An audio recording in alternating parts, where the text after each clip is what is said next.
The rogue took evasion, that's consent. They know what they signed up for.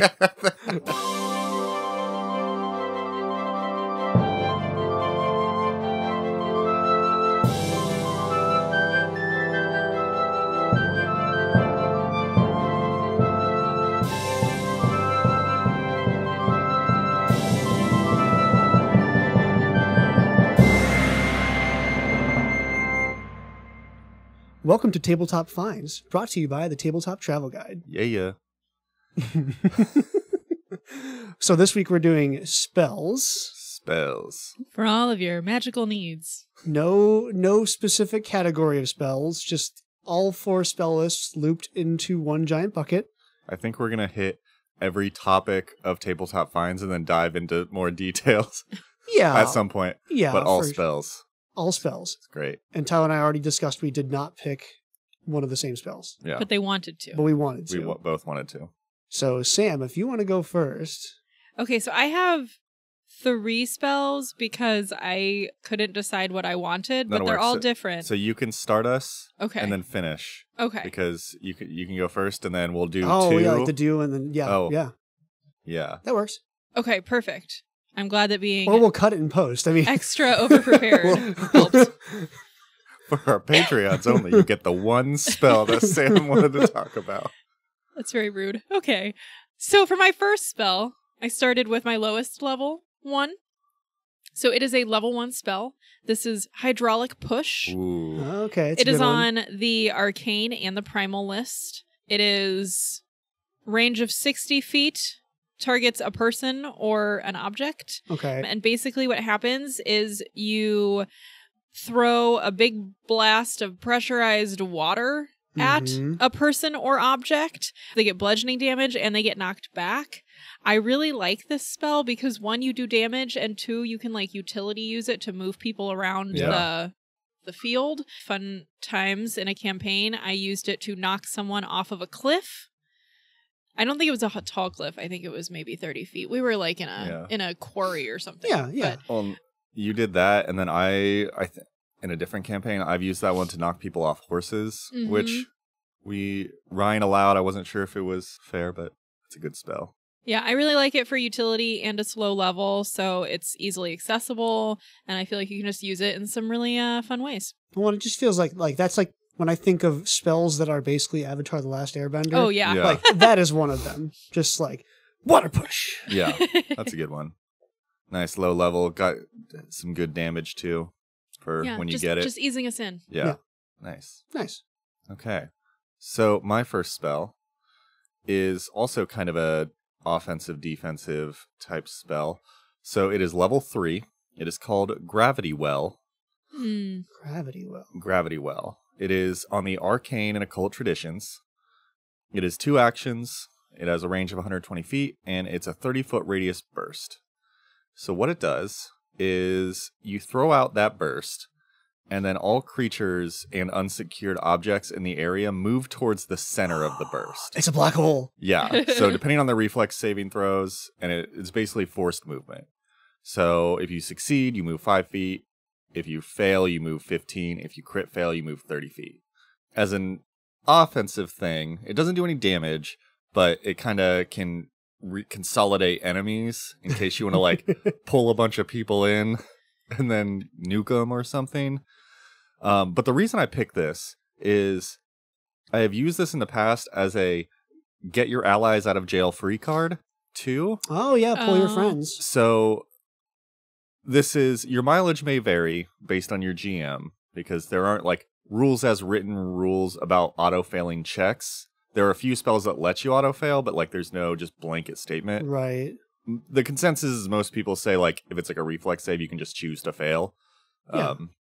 That's intended, so that's how we play, and so that's the reason of this spell being really good as a kind of defensive thing is I have done this in the past where I've like thrown out a gravity well in between like the back line and the front line to pull back our like frontline fighters, and they'll just fail because even if you catch like some enemies in there, if they try to resist it, and they move like 10 or 15 or none at all if they crit succeed. But then your allies auto crit fail, then like they just get dragged back 30 feet. So you kind of like pull for free, or for 2 actions, you can pull like allies away from danger.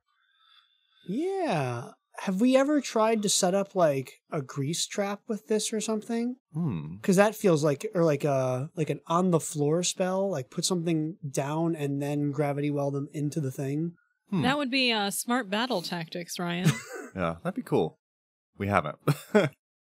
But yeah, I like those kind of tactical moves you can do fun stuff with. Utility. Utility is good. Yeah. You don't realize how important the utility is until you're like, I wish I had a... Oh, crap. Yeah, damage is all good until you need something weird. Yeah. Yeah. I think mine was kind of similarly themed as yours, Tyler. A little bit different, but a little bit similar. I chose the 3rd level spell Rally Point. Ooh. It is on the Arcane and Occult spell lists. It's technically a 3-action cast, but what it lets you do is if you use a single action while you're in combat, as long as you can pass a concentration check, or just like if you're generally want to jump back and you use this single action, you can teleport automatically 120 feet back to your rally point. Oh, what? Oh, that's cool. So you can like no look realize, oh, like bail, and then you hit the button and you like blink back to your rally point. That would be really amazing in... I'm running Abomination Vaults right now, and like that's just a big dungeon crawl. And those rooms are not terribly big, so like that would be really cool to like, oh, we want to like see what's down this pit or something, or we want to like go from floor to floor into a room and then be like, okay, I'm gonna scout, then oh no, I hit something big, snap, and then you're just back. Yeah, it's 120 feet limited, and you can't bring anyone or anything like extra. You can't like bring extra dimensional things back with you. Like there's lots of restrictions. Yeah. You can heighten it and those kind of go away, but yeah, it definitely feels like the scout ahead. Or I think if I was a GM, I would give scrolls of this. Yeah. Like this feels like one that I don't think would feel very good carrying around on my spell book as like a daily prepared spell. But if I had a box of 5 scrolls of this, like, ooh, that'd be I need super a rally helpful. point. I think that's one thing that there are so many cool spells, and some of them are kind of niche. And I feel like that's one thing I feel like we could get better as players and GMs to like provide and have scrolls on hand and actually remember what scrolls we have on hand. Well, I think it's different. Like this is one that this isn't like a battle cast. Like I always do, oh, like, yeah, scroll of fireball. Like that's super relevant. But yeah, this is something you can kind of prep beforehand and it's just ready to go. Yeah. Yeah. I like that. Yeah. Me too. Nice. Okay. All right. Well, back to me.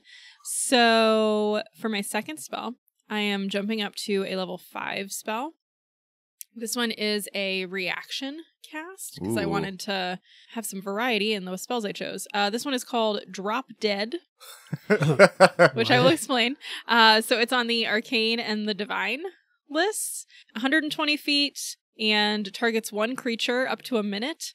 So it is not what you might think. Instead of killing someone, what it does is when you reaction cast it at a target, they appear to fall down dead, but they are actually turned invisible. Oh, yeah. So if your backline... Oh, that's so cool! Yeah, so your backline, your ally in front gets hit with something, you can reaction cast if they get hit. It looks like they have fallen down dead. They are dead. Anyway, it looks like they have been felled. But they're actually invisible, so the illusory corpse stays there where it fell with a believable fatal wound. Now, the person who's taking hostile actions does get to make a check if there's like some very ridiculous thing, like if you're barbarian with like full health like ran up and like got poked and it was like, oh look, I'm dead. So there does have to be some believability in it, but that is up to the GM to grant perception checks if it is super ridiculous. You only get the reaction if it's like not believable. Well, yeah, so like your GM would decide. Yeah, so how, depending on how you use it, how I would use it would be, okay, so I have an ally who looks like they're not doing great, but they're too far for me to heal. So I need them to be able to get back to me, but I'm worried about AOs or I'm worried about moving through whatever. So, okay, on your next hit, I'm going to cast that spell. It's going to look like you drop dead. You're invisible. Now, either you can reorient to a more advantageous space, or you can move back to be healed because to be able what's to the enter range on back that in. one? It's 120 feet. Oh, yeah. That's really cool. That is really cool. Oh. Or, Sam, could you, or for like 5th level adventures, this is how you seed a murder as a GM, where like there are attendants in a manor house and they like cast, what's the spell called? Drop dead? So like a wizard who's like off in the corner casts drop dead on the noble to make it look like the noble died. And then the attendants shuffle the body off into the back room and everyone's like, oh my gosh, that noble just died, but the noble's actually fine. Ooh. And then they can go do deceptive evil things. I love the 2 different schools of thought. You have like player brain and GM brain working. I mean, I did want to do whatever, where were we? Was it when we were talking about the elemental planes, whatever place it is where people are like living on a volcano and it's like all the fancy people in their houses. And we wanted to do a murder mystery. We want to do a murder mystery. Yes. This is how that's we get how to the murder murderer, mystery. they self-murder, they set it up like a glass onion where it looks like they die, and then they have their body shuffled off, and then they commit other murders. It's the perfect crime. Well, we can only play this with people who don't listen to this podcast. That's okay. Sorry, friends. Okay. Nice. Man, there's so many cool spells. And then half the time I'm just like, damage. So my next spell is also level 5. We had the same thought. Mine is called Flammable Fumes. Oh. I have not used this one, but it seems cool. So it is on the Arcane and Primal list. It is a 3-action cast, so it's kind of a prep. It might be a prep out of combat. It's 120 feet, 20-foot burst. It lasts for a minute. So what you do is you kind of conjure up a cloud of toxic gases that fill a 20-foot burst area. The gases are invisible. You need a perception check against your DC to even be able to see them. Though, once you walk into the cloud, it's a very foul smell, so you know you walked into something. So, a creature that enters the cloud takes 2d6 poison damage. Okay. Which Yucky. is, not great, not terrible. The kicker is after round 1, after the round you cast it, the gases lose stability and become flammable. So if an open flame is brought into the cloud detonates and deals 10d6 damage to all creatures within it. Oh. And the spell ends. Yikes. So my thought for this one would be kind of going back to that dungeon crawl-ish. This would be a really good laid trap where you put the gas there, you have everybody, you make noise or try to alert some guards, they run down the hall, run into the gas, take a little bit of minor damage, you chuck a torch in there and just blow them all up, and then start combat. Combo with your gravity well. Ooh, yeah. One person casts the gas, one person gravity wells everyone into the gas, and then Ranger shoots a flaming arrow into the Oh, that would be the coolest thing ever. Dang, that would be awesome. We're just coming up with so many good ideas. That would take guys. so much coordination. It really would. That's the problem. I feel like there's some level of, it would be cool to have like just a couple, like 2 or 3 spellcasters in a party, just like plan all of their spells around each other. Oh my gosh.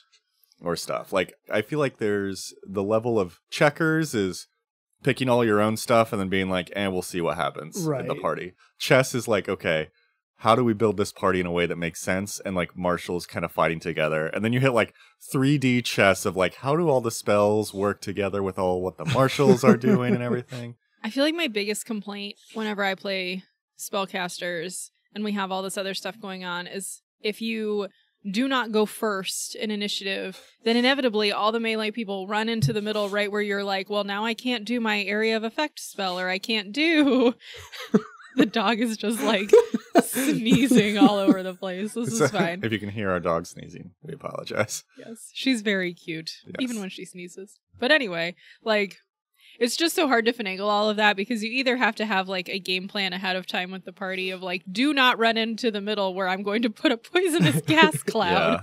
Or it's like, all right, well, everybody's here and now I can just do like my pop shots from the back. But there's a lot of like trust that then other people have to have for you. It's also just kind of a kick in the teeth as a spellcaster and the marshals. If you have a plan of like, okay, spellcaster does their spell first, and you're like, roll initiative. I rolled a 2. Yep. And so it's like, okay, spellcaster's in the end, son of a gun. So then it's like, okay, do we all just defer until the end, or so there's like a little bit of randomness in that timing. Look, if the rogue took evasion, and this is from the Reddit, so I saw this, if the rogue took evasion, that's consent.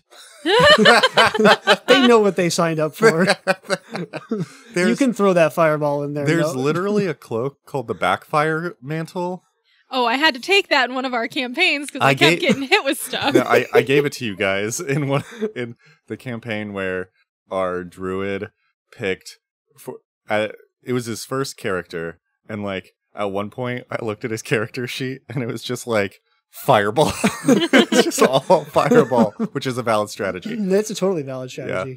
But at one point I like gave everybody a backfire mantle, and they're like, "Oh, is this like fire resistance?" And it's like, yes, when your allies hit you, gives you resistance against your allies' fire damage. Well, I feel like the problem with that was, and the reason why I specifically took it was my character stealthed, so my character would like go invisible and then like try to run through, and then Tyler would be like, well, she's invisible, so you can't see where she is, so if you were gonna throw the fireball there, and then I would end up just like caught in like splash damage and all this other stuff, so it was just like, well, darn. Yep, that's fine. It's alright. We got there. Next spell. Okay. Next spell. We've talked about this one before, and I just love this spell. Yes. So, Tyler, I want you to tell the story of Inevitable Disaster. And to be quickly clear, Inevitable Disaster, it's on Divine and Occult. It's level 5.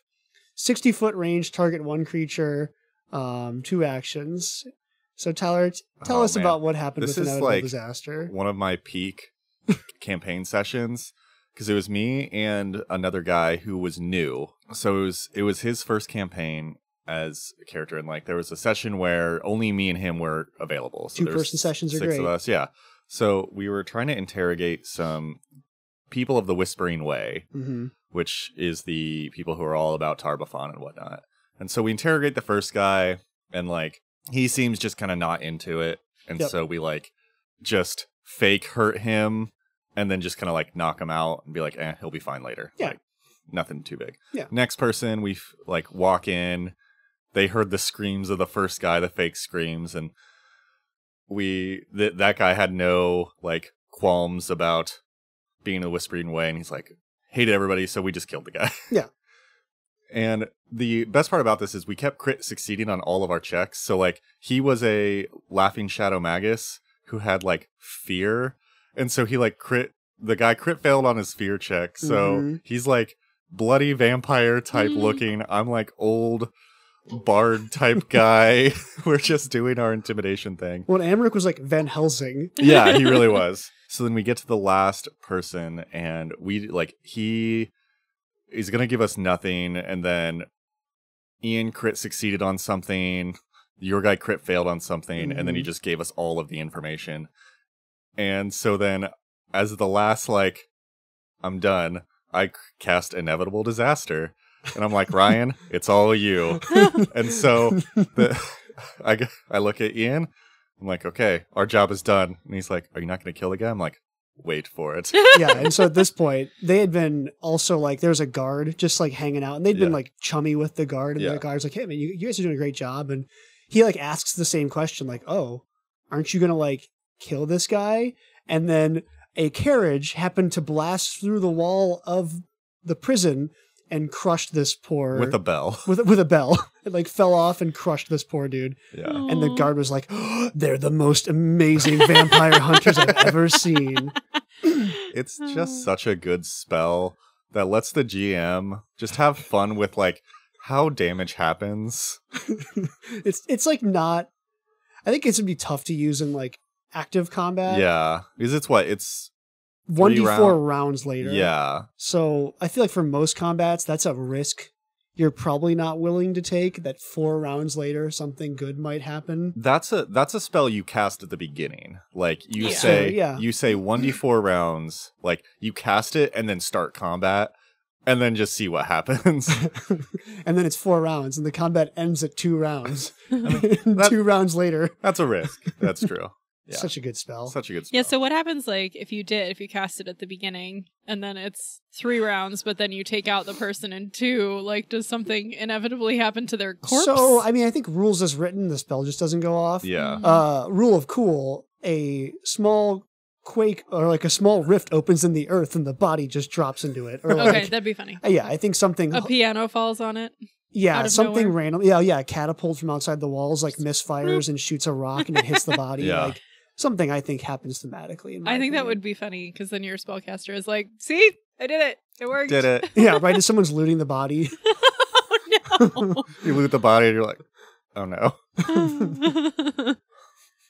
Sorry, my bad, guys. I feel like spells like that, and then there's the unexpected sharpshooter archetype that has their like peak feat called like Wave of Destruction or something.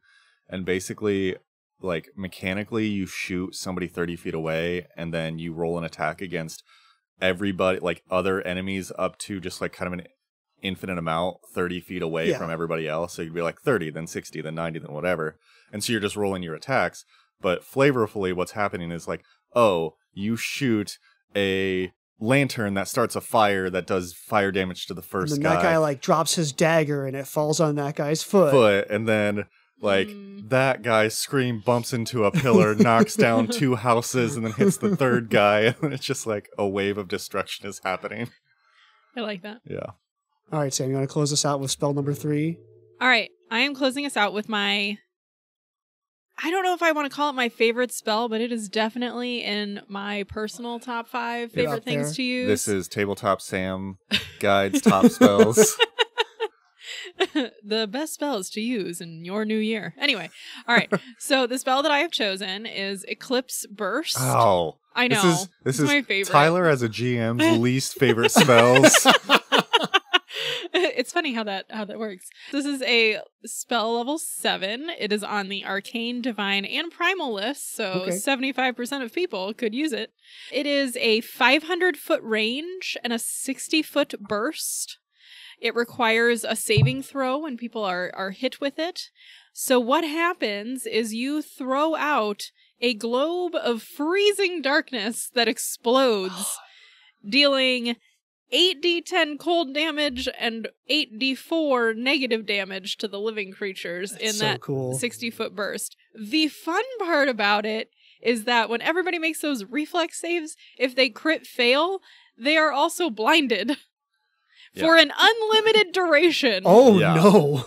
Yeah. So multiple times my character who has this spell has used it, and then Tyler's baddies have become blinded. Every time she used it, we were running Fist of the Ruby Phoenix, and like it's hard to crit fail with the enemies, and every time I just managed to crit fail. So they'd be in the middle of combat, be like, well, this person is blinded forever. And like, since we did, it was like tournament arc type stuff, I was like, okay, well, they'll be blinded for combat and they'll be able to heal. Yeah. Because you don't want to just be straight up blinded, maiming people in the middle of a tournament. But yeah, every time, it's just like, she would cast it and then I would immediately crit fail. And it's like, you do a lot of damage. And my character is just effed. Cool. That fighter who, like, is a whole battlefield control trip thing? Nah. Yeah. Well, this was one where I did have to tell everybody in the party, like, I am going to cast this first, so I'm going to need everybody to stay the F in the back. Like, and for the most part, we were able to do it. I think I took, like, improved initiative and some other things to try to make it so that I wasn't last. Yeah. And for the most part, we were able to work that out. Because, yeah, that's another, I mean, it's a huge area. Oh, yeah. Like, just nuts. It's a great spell. Yes, I love it. And Is it a great spell? It is. Total control. I'll start a people GMs personally victimized by Eclipse Burst support group. I mostly just love it because it has gone so poorly for Tyler. Every time. Anyway, it's fine. Yeah. Cool. So that is our 7 spells. Yeah. We appreciate everybody listening. And with that, we'll talk to you guys next week.